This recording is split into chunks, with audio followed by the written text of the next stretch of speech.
Hello, friends. So, in the past 10 days or so, I've been talking a lot about self development, about how to improve our core engine. And today, I want to talk a bit more about my other interests as well in terms of the data science and engineering project. So, my interest in data science and engineering lies in terms of how do we bring ideas to production.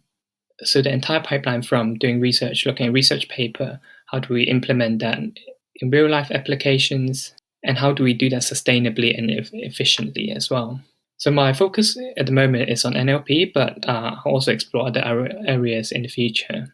So recently, in 2018, Google has developed this model called BERT, and then it has accelerated the NLP space by a lot. And since then, many different models built upon the idea of BERT. And as you can see in the graph here, the number of parameters in the language model just increased exponentially.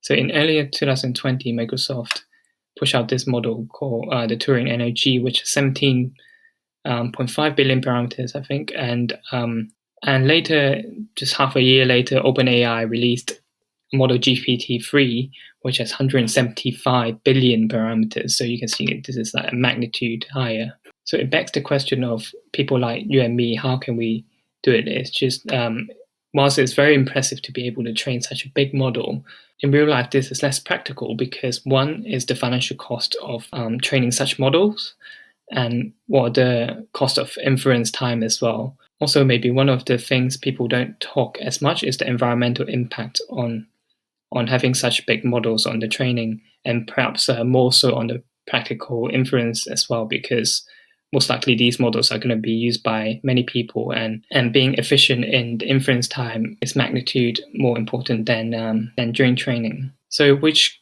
led me to kind of look into the sustainable NLP, sustainable AI side of things, and I came across this group, this website. The two main objectives is one is efficiency, and second is justifiability. So efficiency in terms of training and inference, and it also talked about we mainly focus on looking at inference because that's where most of the model lifetime is going to spend on the environment cost is going to be on in the inference side of it. And second is justifiability, whether the model complexity is justifiable if we have a simpler model that will have a deteriorate in performance significantly. And the flip side, whether we can build a simple model with similar performance. So if there's one word to sum up what I'm going to focus on in the next few weeks, it will be practicality.